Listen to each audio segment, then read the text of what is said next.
Hello, my fellow people from Ethiopia. My name is Chankwas Nyak. I am from Gambella. I want to tell you something about Gambella.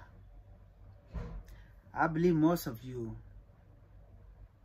have been wondering why Gambella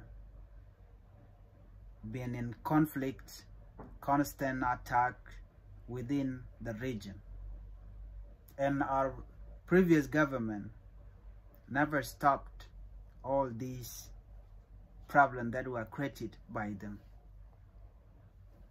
Within a day, when these leaders were removed and Dr. Abiy Ahmed installed a new leadership in Gambella by appointing Mr. Lemito as the president of Gambella and Dr. Galwarwanjal as the vice president of Gambella.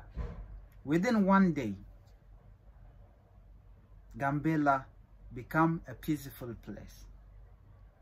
It is now already a peaceful place. So you are free to visit Gambella. Security is good. There's no insecurity anymore. Things are going smoothly as we planned. And this is what we've been waiting for. This is what we've been shouting for. And this is what we've been talking about.